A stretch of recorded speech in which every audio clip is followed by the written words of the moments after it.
जी dear students, हम लोग polar equation of conics के बारे में पढ़ चुके हैं। अब हम लोग देखेंगे कि कॉनिक की इक्वेशंस जो हैं कुछ और शेप्स में भी होती हैं। Some other polar equations of conic polar coordinates में हम लोग डिस्कस करेंगे। ये आपने एक इक्वेशन जो है वो r is equal to l over 1 minus e cos theta, इसके बारे में आपने लास्ट टाइम स्टडी किया था। इसका ग्राफ जो है अगर हम लोग ड्रा करें तो इसका ग्राफ जो है वो कैसे बनता था, ज़हन में लेके आए। इसका ग्राफ बनता था, हम ये पैराबोला, इसके जो ये मैं अभी इसको पैराबोला नहीं बोलूँगा बल्कि इसको कॉनिक बोलूँगा। ये पैराबोला भी हो सकता है, ये एलिप्स भी हो सकता है, ये हाइपरबोला भी हो सकता है। और ये जो इसके जो फोकस के कोऑर्डिनेट्स थे वो 0 0 थे और वर्टेक्स के जो कोऑर्डिनेट्स थे वो -a0 थे, ज़रूर आपको याद होगा। और इसकी डायरेक्ट्रिक्स लाइन जो है वो ये थी x इज़ इक्वल टू ये डिस्टेंस, ये थोड़ा सा ग्राफिकली आपको नज़र नहीं आ रहा, लेकिन ये डिस्टेंस वर्टेक्स का ऐसे डिस्टेंस और वर्टेक्स का डायरेक्ट से डिस्टेंस ये सेम होता है। अगर मैं इस पॉइंट का नाम L दे दूं तो L V डिस्टेंस और V S डिस्टेंस हमेशा सेम होता है। तो इसकी इक्वेशन बनेगी x इक्वल टू -2a। ये आपकी कोने की शेप ऑलमोस्ट ऐसी होगी। अच्छा, सेकंड जो इक्वेशन है इसमें थोड़ी सी ऑल्ट्रेशन के साथ हम लोग इसको ऐसे भी लिख सकते हैं, r is equal to L over 1 plus e cos theta. इसका ग्राफ थोड़ा सा चेंज हो जाएगा। जो कॉनिक आपकी जो लेफ़्ट साइड पे ओपन हो रही थी ये ऑलमोस्ट ऐसी बन जाएगी। ये इसका फोकस जो है वो 0 0 पे ही रहेगा, लेकिन वर्टेक्स जो है वो पॉजिटिव x एक्सिस पे आ जाएगा। इसके कोऑर्डिनेट्स जो हैं वो a0 हो जाएंगे और जितना s से v तक डिस्टेंस है वहीं से ही v का l तक डिस्टेंस होगा। और ये जो डायरेक्ट्रिक्स लाइन है इसकी इक्वेशन बन जाएगी x is equal to 2a। ये डायरेक्ट्रिक्स लाइन है, डायरेक्ट्रिक्स को हम शॉर्टकट में dtx बोलते हैं। इसी तरह एक थर्ड शेप भी होती है, वो r is equal to l over 1 minus e sine theta. इसका ग्राफ कैसे बनेगा, अगर ये पॉजिटिव y एक्सिस है, ये x एक्सिस है, तो इसका ग्राफ जो है वो ये ऐसे होगा। इस फोकस के कोऑर्डिनेट्स जो है वो 0 0 पे रहेंगे, लेकिन इसका जो वर्टेक्स जो है वो y एक्सिस के ऊपर आ जाएगा। ये y एक्सिस है और ये x एक्सिस है। तो वर्टेक्स के कोऑर्डिनेट्स y एक्सिस पे x की वैल्यू 0 होती है और क्योंकि ये नेगेटिव y एक्सिस है तो इसलिए 0 और -a के कोऑर्डिनेट्स होंगे। डायरेक्ट्रिक्स लाइन जो है वो x एक्सिस के पैरेलल हो जाएगी, लेकिन इसका डिस्टेंस जो है वो l, ये पॉइंट l है। वर्टेक्स का l से डिस्टेंस a होगा और वर्टेक्स का s से डिस्टेंस भी a होगा। ये 0a पॉइंट है, तो इसकी इक्वेशन बन जाएगी y is equal to -2a। इसी तरह एक फोर्थ शेप भी होती है, r is equal to L over 1 plus e sine theta. इसकी जो शेप है कैसी होगी, फ़ौरन आपके ज़हन में आ जाना चाहिए, 1 प्लस ई साइन थीटा। इसकी शेप ऐसे बनेगी। फोकस के कोऑर्डिनेट्स जो हैं वो 0 0 ही रहेंगे। वर्टेक्स के जो कोऑर्डिनेट्स हैं क्योंकि वो पॉजिटिव y एक्सिस पे आ गया है तो 0 और a होगा।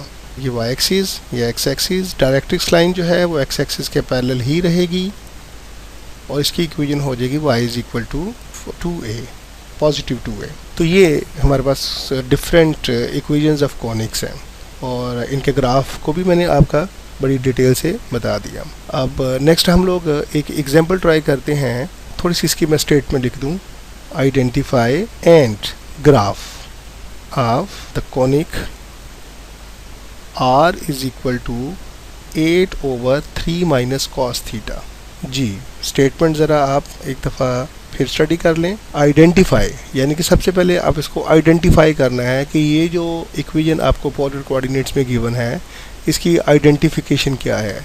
यानी कि ये क्या ये पैराबोला की इक्वेशन है, ये एलिप्स की है, ये हाइपरबोला की है। ठीक है, ये आइडेंटिफिकेशन के बाद फिर हमने इसका ग्राफ ड्रा करना है। ग्राफ ड्रा वो एक रफ सा स्केच हम लोग बनाएंगे, एग्जैक्टली हमने इसका ग्राफ ड्रा नहीं करना। सबसे पहले हम लोग इसको r is equal to 8 over 3 minus cos theta, इसको मैं अगर कंपेयर करूं हमारी पोलर इक्वेशंस के साथ, इक्वेशन ऑफ कॉनिक के साथ। पोलर इक्वेशन ऑफ कॉनिक क्या होती है, l over 1 minus e cos theta के साथ। इसके साथ अगर मैं कंपैरिजन करूं तो इसमें देखें कि इसकी जो डिनोमिनेटर में फर्स्ट टर्म 1 है, यहाँ पे 3 है, तो यहाँ पे 1 लेके आने के लिए मुझे यहाँ से नीचे डिनोमिनेटर से अगर मैं 3 कॉमन ले लूँ तो हमारी shape almost standard equation of conic के साथ मैच कर जाएगी। 3 कॉमन ले लिया तो यहाँ पे आ गया 1, तो 1/3 cos थीटा हो जाएगा। और अगर मैं थोड़ा सा इसको फर्दर सिंप्लीफाई करूँ तो 8 इस 3 को मैं ऐसे भी लिख सकता हूँ 8/3 1 - 1/3 cos थीटा। जी डियर स्टूडेंट, अब आप इसको आइडेंटिफाई कर लेना चाहिए, ये पैराबोला है, एलिप्स है या हाइपरबोला है। यहाँ पे L क्या होता था, 8/3 है यहाँ पे, और ये क्या है, लेंथ ऑफ सेमीलेटस रेक्टम है, length of semilatus rectum of the conic. अब ये कौन सा कोनिक है ज़रूर आपको मालूम होना चाहिए। E की वैल्यू यहाँ पे क्या है, 1 - E की वैल्यू 1/3 है। ऑफ कोर्स 1/3 जो है वो 1 से लेस होता है। तो फिर आइडेंटिफिकेशन क्या हुई इस कोनिक की, कि this is the equation of the ellipse, ये एलिप्स की पोलर इक्वेशन है। तो ये हमारे पास इसकी आइडेंटिफिकेशन हो गई कि ये इक्वेशन वो एलिप्स को रिप्रेजेंट कर रही है, और इस एलिप्स के लेंथ ऑफ सेमीलेटस रेक्टम कितना है, 8/3। नेक्स्ट हम इसके थोड़ा सा ग्राफ की तरफ आते हैं। इसका ग्राफ क्या होगा, सिंपल सा हमने इसका स्केच ड्रा करना है। ग्राफ के लिए जो है हम लोग ये देखेंगे कि अगर मैं y एक्सिस और x एक्सिस बनाऊं, पॉजिटिव x एक्सिस पे थीटा की वैल्यू 0 होती है। यहाँ से एंटी क्लॉकवाइज डायरेक्शन में मूव करें, 90 एंगल पे टर्न करें तो ये लाइन आ जाती है, ये थीटा इज इक्वल टू π/2 है। और 90 एंगल पे टर्न करें तो ये theta is equal to pi. Anti clockwise direction में फिर टर्न करें, यहाँ पे आएँ तो थीटा इज इक्वल टू 3π/2। वापस मूव करें तो यहाँ पे एंटी क्लॉकवाइज डायरेक्शन में तो ये थीटा इज इक्वल टू यहाँ पे 360 भी होता है, और theta is equal to 0 line भी होती है। फिर ये ओवरलैप हो जाएंगी, थीटा इज इक्वल टू 360 और theta is equal to 0 line. अब हम देखते हैं थीटा की इन वैल्यूज़ पे आर की कॉरस्पॉन्डिंग वैल्यूज़ क्या हैं। आप अपने ज़रा इक्वेशन को दोबारा लिख लें, r is equal to 8/3 - cos theta. यहाँ पे मैं अगर थीटा को 0 पुट करूं तो r की वैल्यू क्या होगी, 8/3 - cos 0 क्या होता है, 1। तो 8/2 और r की वैल्यू आ गई 4।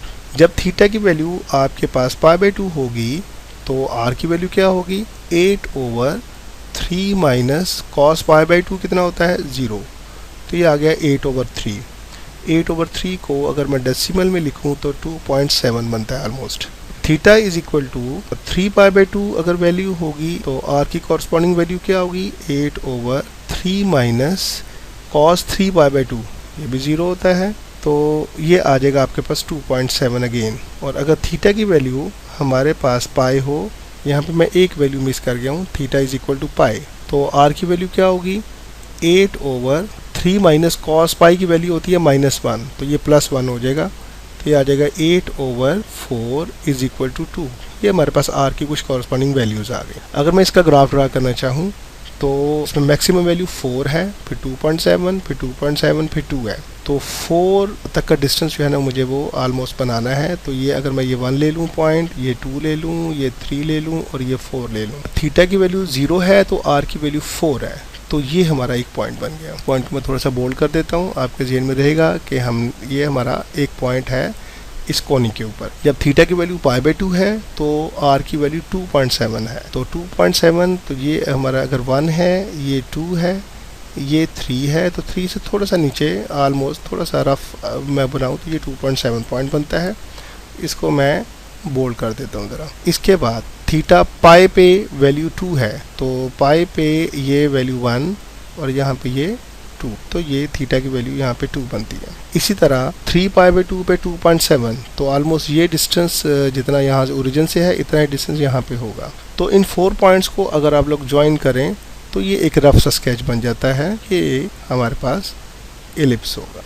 ये इसका मैंने थोड़ा सा आपको ग्राफ ड्रा कर दिया रफ सा, कि इसकी एग्जैक्टली शेप क्या होगी, ऑलमोस्ट शेप क्या होगी। एग्जैक्टली तो नहीं कहा जा सकता, क्योंकि जब आप इसको एक्चुअल ग्राफ पे ड्रा करेंगे तो फिर इसकी एग्जैक्ट शेप आएगी। तो ये इसका रफ सा स्केच है, और हम एग्ज़ाम में भी आपसे इसी किस्म के स्केच ड्रा करने के लिए कहेंगे।